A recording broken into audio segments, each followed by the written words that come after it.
ओम नमः शिवाय। आपके अपने चैनल शिव भक्ति 0.2 में आप लोगों का स्वागत। प्रिय भक्तगण, आज हम आपको एक कथा सुना रहे हैं जो सुनने मात्र से आपके जीवन में एक नया सवेरा आएगा।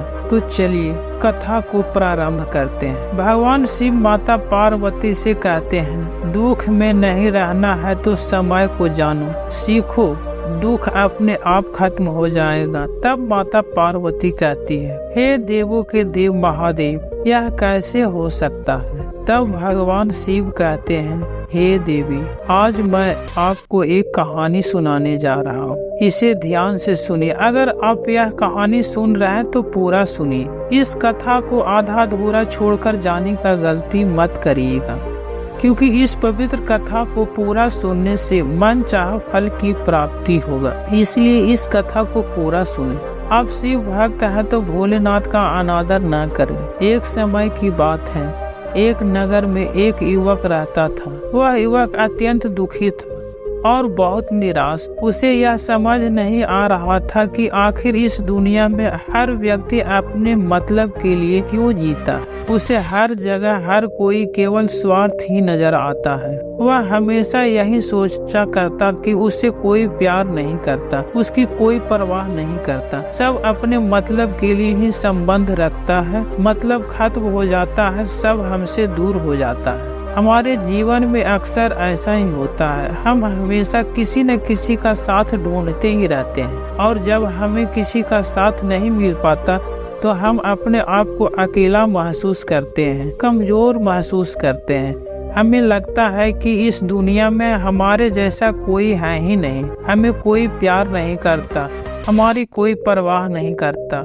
लेकिन हम यह भूल जाते हैं कि अंत में तो हर किसी को अकेले ही जाना पड़ता है। वह व्यक्ति इस अकेलेपन से बहुत परेशान था, जिस कारण एक दिन अपने घर छोड़ दिया और रास्ते पर निकल पड़ा। उसके मन में कई सारे विचार आए। उन विचारों में मग्न होकर उस रास्ते पर आगे बढ़ता ही जा रहा था। तभी उस रास्ते में एक आश्रम दिखाई पड़ा। वह उस आश्रम की ओर आगे बढ़ा। तभी उसने देखा एक महात्मा अपने शिष्यों को ध्यान करना सिखा रहे थे, और उन्हें शिष्यों में से एक शिष्य ने अपने गुरु से कहा, हे गुरुवर, आखिर यह ध्यान क्या है और इस ध्यान को करने से हमें क्या लाभ है? तभी वह गुरु अपने शिष्य का जवाब देते हुए कहते हैं, पुत्र, ध्यान ही सच है और ध्यान हमें अकेला कर देता है। हम जितना ज्यादा अकेले हो जाते हैं उतना ही हम ध्यान में उतरते चले जाते हैं, और यही अकेलापन तुम्हें सत्य के मार्ग पर ले जाता है, तुम्हें सत्य की प्राप्ति करवाता है। वह युवक आश्रम के बाहर खड़े होकर ये सब कुछ देख रहा था, सुन रहा था। जैसे ही उसने उस गुरुवर के मुख से सारी बातें सुना, वह दौड़ा दौड़ा उस महात्मा के पास आया और कहने लगा, हे गुरुवर, यदि ध्यान अकेला कर देता है तो इसका मतलब यह हुआ कि मैं इन सब चीजों में उत्तम।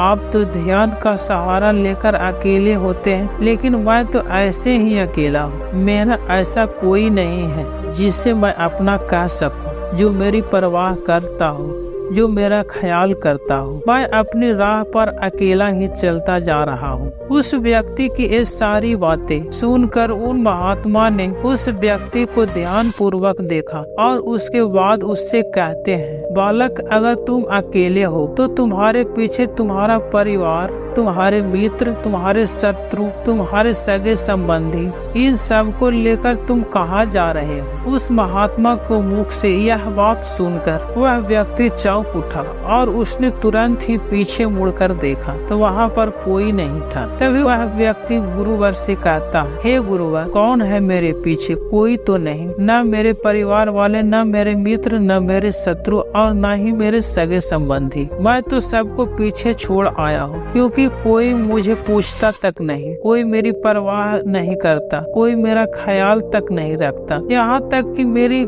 आवाज तक नहीं सुनता। लेकिन जब किसी के ऊपर कोई समस्या आता है तो वह मुझे अवश्य याद करता है, पर वाकई समय में वो मुझे पूछते तक नहीं। उन्हें यहाँ तक का खबर नहीं होता कि मैं किस हाल में हूँ, मैं जिंदा हूँ या न।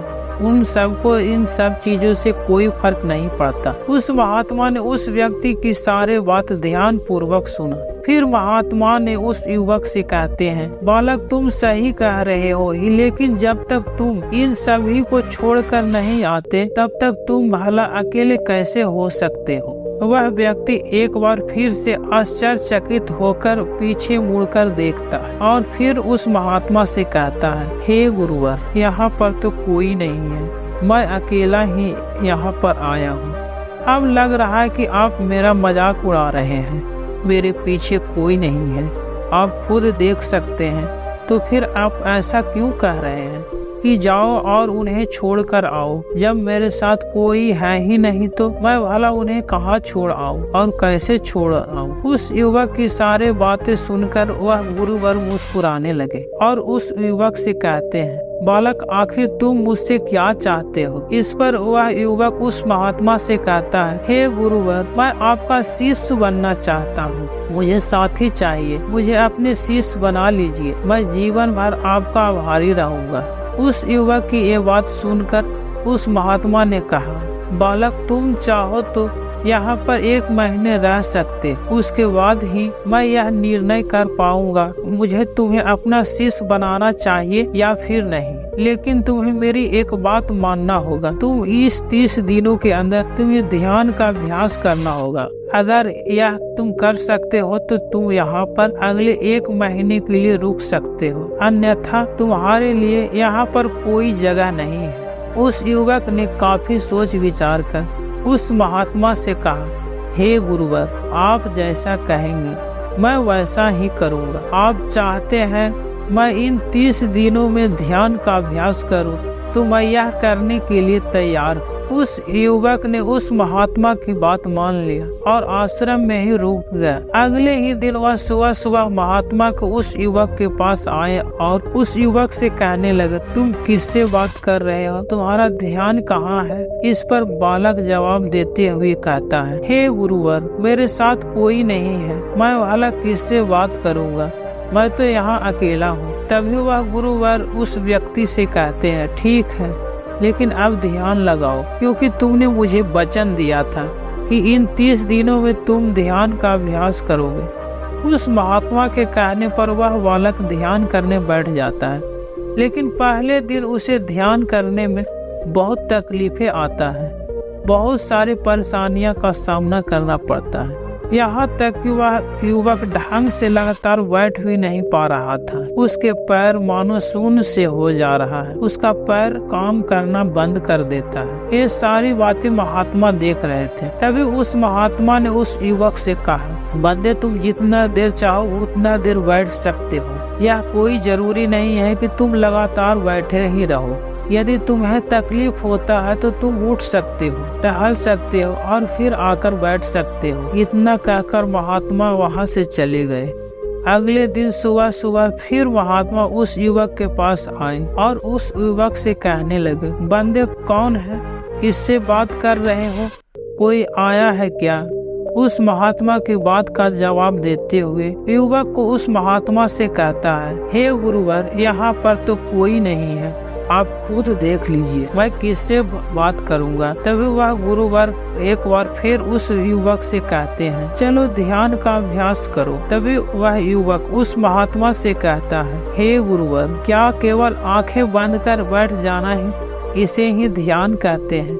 अगर इसे ही ध्यान कहते हैं तो यह तो बड़ा ही आसान है और इसे कोई भी कर सकता है। इसका जवाब देते हुए महात्मा उस युवक से कहते हैं, बालक, केवल आंखें बंद करके बैठ जाना इसे ध्यान नहीं कहते हैं। ध्यान करने के लिए तुम्हें अपने मन को एकाग्र करना होगा, अपने मन को किसी एक चीज पर लगाना होगा। वह कोई भी चीज हो सकता है, बाहर की कोई आवाज क्या तुम्हारे कोई भीतर से आने वाली सांसें, इन सांसों के अंदर और बाहर आने का आवाज, तुम्हें किसी भी चीज पर ध्यान लगा सकते हो जो लगातार वर्तमान समय में घट रहा है, ताकि तुम्हारा पूरा ध्यान उस चीज पर एकाग्र हो और तुम्हारा ध्यान कहीं भी भटके नहीं। तब जाकर तुम उस पर ध्यान लगा पाओगे। और एक बात याद रखोगे, जब तुम उस चीज पर ध्यान लगाओगे तो तुम्हारा ध्यान हटना नहीं चाहिए। इतना कहकर वह महात्मा वहां से चले गए।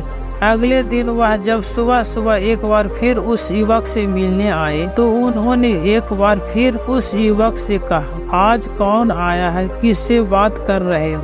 बड़ी जोर जोर से आवाज आ रहा। तुम यहाँ पर खुद शांति पाने आए हो या दूसरों को अशांत करने के लिए? वह युवक उस महात्मा से कहता है, हे गुरुवर, पर यहाँ पर तो कोई है ही नहीं, तो मैं भला किससे बात करूँगा? यहाँ तक कि मेरे मुख से एक शब्द तक नहीं निकल रहा है, फिर आपको कैसे जोर जोर की आवाजें आ रहा है?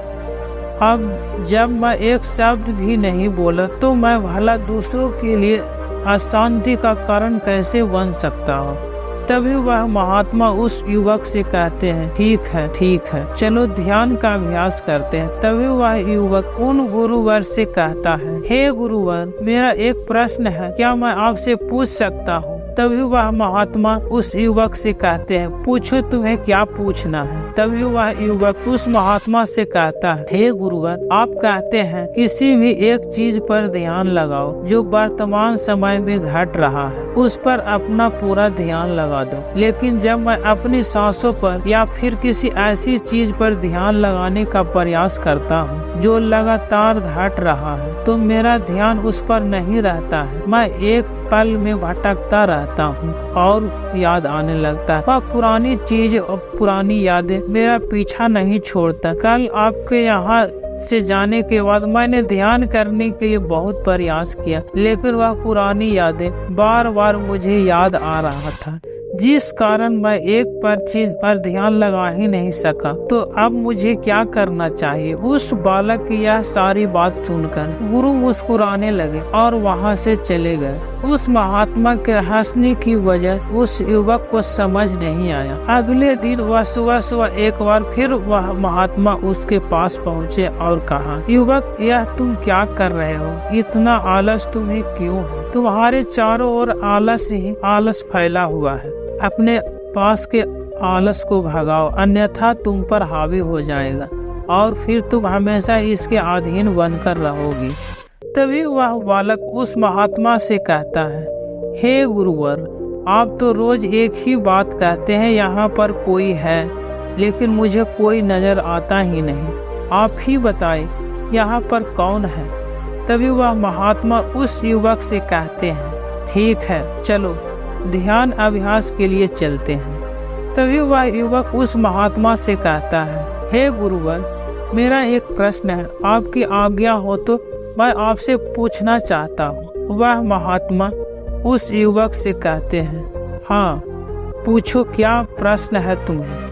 तभी वह युवक उस महात्मा से कहता है, हे गुरुवर, आपकी कृपा से आप पहले से बेहतर तरीके से ध्यान कर पा रहा हूँ, लेकिन अभी भी मुझे समस्या आ रहा है, और वह यह है कि जब भी मैं अपनी सांसों पर ध्यान देता हूँ तो मेरा मन एकाग्र होता है और पहले से ज़्यादा और अच्छी तरह से ध्यान लगा पाता हूँ। लेकिन ध्यान लगाते लगाते मुझे नींद आने लगता है और मैं सो जाता हूँ। फिर उसके बाद मुझसे ध्यान नहीं हो पाता। उसके बाद केवल बस मुझे नींद ही नींद आता है और मैं ध्यान की तरफ अपने आप को मोड़ नहीं पाता। उस युवक की यह बात सुनकर वह महात्मा उस युवक से कहते हैं, यह तो अच्छी बात है। इतना कहकर वहां से चले जाते हैं। 5वें दिन वह सुबह सुबह महात्मा उस युवक के पास पहुंचते हैं तो वह कहते हैं, तुमने इतने लोगों को क्यों बुला रखा है? इतने सारे लोग तुम्हें ध्यान नहीं करने देंगे, इन्हें यहाँ से जल्दी भेजो। मुझे यह बिल्कुल नहीं पसंद है। तुम तो यहाँ पर अकेले आए थे जैसा कि तुमने कहा, तो फिर इतने सारे लोगों का आज क्यों बुला रखा है? इन्हें अभी अभी के भी वापस छोड़ कर आओ। तभी युवक उस महात्मा के बारे में मन ही मन यह सोचता है कि लगता है गुरुवर पागल हो चुके हैं। वे जब भी आते हैं तो हमेशा एक ही बात कहते हैं, यहाँ पर कोई है, लेकिन कोई नजर ही नहीं आता। फिर उसने बड़ी विनम्रता से उस महात्मा से कहा, हे गुरुवर, शायद आपकी आंखें जो पा रहा है वह मैं नहीं देख पा रहा हूँ। मुझे यहाँ पर तो कोई नजर नहीं आता, फिर कैसे आपको यहाँ पर लोग ही लोग नजर आ रहे हैं। तभी वह महात्मा उस युवक से कहते हैं, अच्छा ठीक है, चलो अब ध्यान का अभ्यास करो। तभी वह युवक उस महात्मा से कहता है, हे गुरुवर, मुझे ध्यान के वक्त नींद आता था, जैसा कि मैंने आपको बताया था, उस पर तो मैंने नियंत्रण पा लिया। लेकिन मैं जब भी ध्यान करने बैठता हूँ, किसी एक चीज पे अपना ध्यान केंद्रित करता हूँ, तो मेरे मन में विचारों का सैलाब उठता है, मानो विचारों की बाढ़ सी आ जाती। इतने विचार तो आंख खोलकर भी मैंने कभी नहीं देखा, जितने की आंखें बंद करने के बाद मुझे नजर आते हैं। और इन विचारों में कुछ ऐसे विचार भी मेरे मन में आते हैं जिनके बारे में आज तक मैंने सोचा तक नहीं। मुझे उनके बारे में कुछ नहीं पता। यह सब क्यों हो रहा है गुरुदेव? फिर उस महात्मा ने उस युवक की यह बात सुनकर उस बालक से कहा, अच्छा ऐसा हो रहा है। इतना कहकर वह महात्मा वहाँ से वापस चले जाते हैं। अगले दिन वह सुबह सुबह महात्मा एक डंडा लेकर उस बालक के पास पहुंचे और एक डंडा मारते हुए उस बालक से कहते हैं, मैंने तुम्हें पहले ही कहा, इतने सारे लोग मुझे पसंद नहीं है, तुम्हें इन्हें छोड़कर आना होगा। आखिर तुम रोज रोज इन्हें क्यों लाते हो? इतनी भीड़ इकट्ठा करके तुम्हें क्या लाभ? आज के बाद यहाँ पर नहीं आना चाहिए, यह बात का ख्याल रखना। आज के बाद यहाँ पर कोई भी नजर आया तो तुम्हारी खैर नहीं। अगर फिर मुझे सुनाई पड़ी तो तुरंत तुम्हें इस आश्रम से निकाल दूंगा। तब युवक बड़ी विनम्रता से उस महात्मा से कहता है, हे गुरुवर, मुझे तो कुछ समझ नहीं आ रहा है कि मुझे कोई नजर नहीं आ रहा, लेकिन आप रोज एक ही बार कहते हैं, यहाँ पर मैंने भीड़ इकट्ठा कर रखा है। जिन लोगों के लिए मैं लाया है उन्हें मुझे छोड़कर आना होगा, लेकिन मैं आपसे हर रोज एक ही बात कहता हूँ, मुझे कोई नहीं नजर आ रहा है, मुझे कोई यहाँ पर दिखाई नहीं दे रहा है, ना ही अपने मुख से एक शब्द निकाल रहा हूँ। लेकिन फिर भी आप कहते हैं आपको जोरों की आवाज़ सुनाई दे रहा है। तभी वह महात्मा उस युवक के इस बात का जवाब देते हुए कहते हैं, क्या तुम्हारे मित्र, तुम्हारे परिवार वाले, तुम्हारे सगे संबंधी, तुम्हारे शत्रु, तुम्हारी इच्छाएं और तुम्हारे वासनाएं सब तुम्हारे मिलने नहीं आते? उस युवक महात्मा से कहता है, गुरुदेव, मुझसे कोई मिलने नहीं आता है, मैं तो यहाँ पर अकेला आया था, अभी भी अकेला ही हूँ, मेरा कोई नहीं। तभी वो गुरुदेव कहते हैं, अभी बैठो, अभी ध्यान लगाओ, यदि तुम्हारे ध्यान में कोई भी आता है तो मुझे बताओ।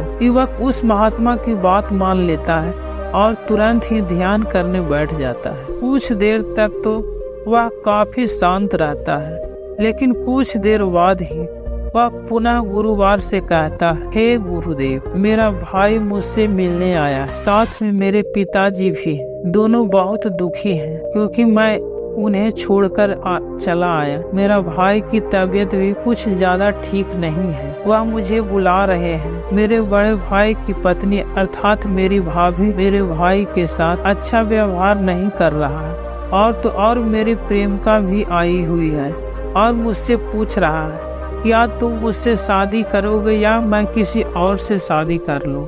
वह भी बहुत दुखी नजर आ रहा है। और इतना ही नहीं, मेरे कुछ मित्र भी पीछे खड़ा है जिसे मैंने कुछ कर्ज लिए, आज वह मुझसे अपना कर्ज मांगने आए हैं। मुझे धोखेबाज कह रहे हैं, मुझे अशब्द कह रहे हैं और अपने साथ में मेरे कुछ शत्रुओं को लाए हैं। लेकिन मेरे शत्रु मुझे मारना नहीं चाहते। वह तो यह कह रहे हैं कि तुम तो पहले से ही मरा हुआ है, तुझे और क्या मारो। इतना कहकर वह युवक कुछ देर के लिए शांत हो जाता है, लेकिन कुछ समय बाद वह एक बार फिर से उस महात्मा से कहने लगा, हे गुरुवर, अब मेरे पास बहुत बड़ा घर है, इसे मैंने खरीद लिया है। मैं और मेरे पापा, मेरी माता, मेरा भाई, मेरी भाभी सभी इसमें मिलजुल कर रह रहे हैं। हम बहुत खुश हैं। मैं अब अपने मित्रों से अमीर हूँ। मेरे पास बेशुमार धन दौलत और तो और मैंने अपने प्रेमिका से शादी भी कर ली और इसका पूरा परिवार जश्न मना रहे हैं। इतना कहकर युवक एक बार फिर शांत हो गया और फिर कुछ देर बाद फिर एक बार उस महात्मा से कहता है, हे गुरुवर, मुझे कोई मारने का प्रयास कर रहा है। लगातार वह मुझ पर प्रहार कर रहा है। मैं उसका चेहरा देखने का प्रयास कर रहा हूँ, लेकिन मुझे उसका चेहरा नजर नहीं आ रहा। इतना कहते कहते उस महात्मा से कहता है, हे गुरुदेव, ये तो आप है जो मुझे मार रहे हैं। यह भी कह रहे हैं कि इतनी भारी को लेकर क्यों आए हो और कहाँ लेकर जा रहे हो। मेरे साथ तुम्हें अकेले ही चलना होगा। इतना कहकर वह बालक ध्यान से उठ गया और गुरु के चरणों में गिर पड़ा और उनसे कहने लगा, हे गुरुदेव, आप सही थे। आप जो हमेशा कहते थे इस भीड़ को लेकर मैं कहाँ जा रहा हूँ। आप हमेशा यह कहते थे कि इन सब को छोड़कर आओ, लेकिन मुझे कुछ नजर नहीं आता था। लेकिन आज मैंने उन सब को देख लिया है जिन्हें मैं अपने साथ लेकर आया, जिन्हें मैं अपने साथ लेकर घूम रहा हूँ। हर कोई मेरे साथ है, मेरे पास ही है। लेकिन मैं ये सोच रहा था कि आखिर मैं इतना बेचैन क्यों हूँ और मेरी बेचैनी की वजह क्या है। उस युवक की यह सारी बात उस महात्मा ने ध्यान पूर्वक सुना और उसके बाद वहाँ से चुपचाप उठकर चले गए। उसके बाद से वह महात्मा उसके पास कभी नहीं आया, लेकिन वह युवक हर रोज ध्यान का अभ्यास करता रहा और पूरे 1 महीने बाद जब वह उस महात्मा के पास पहुंचा, उस महात्मा से कहने लगा, हे गुरुवर, जैसा कि आप कहते थे कि मैं हमेशा अपनी भीड़ को अपने साथ लेकर घूमता हूँ, तो आज मैंने उस भीड़ को विदा कर दिया है और अब मैं बिल्कुल अकेला हूँ। मेरे साथ कोई नहीं है, मेरे साथ आप भी नहीं है, यहाँ तक कि मैं खुद अपने साथ नहीं हूँ। मैं एक परम शांति महसूस कर रहा हूँ। अब मुझे ऐसा प्रतीत होता है कि अब मेरे जीवन का कोई समस्या नहीं है, कोई कठिनाई नहीं है।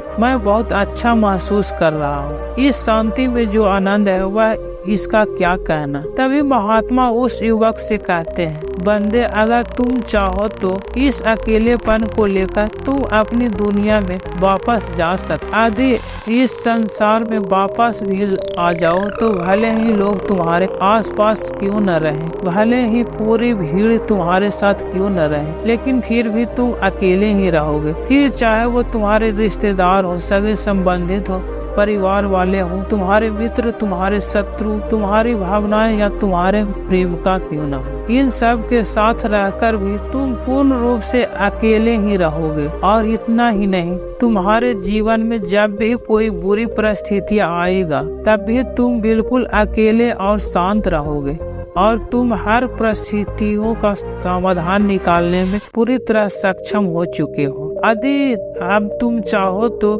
मैं तुम्हें अपना शिष्य बना सकता हूँ, क्योंकि हो सकता है तुम्हें यह लग रहा होगा कि 30 दिन तो पूरे खत्म हो चुके हैं, लेकिन ध्यान का मार्ग अभी शुरू हुआ है। और याद रहे, अभी तो बहुत कुछ सीखना है, जानना है। यह मार्ग अभी शुरू हो रहा है और यह मार्ग अति लंबा है।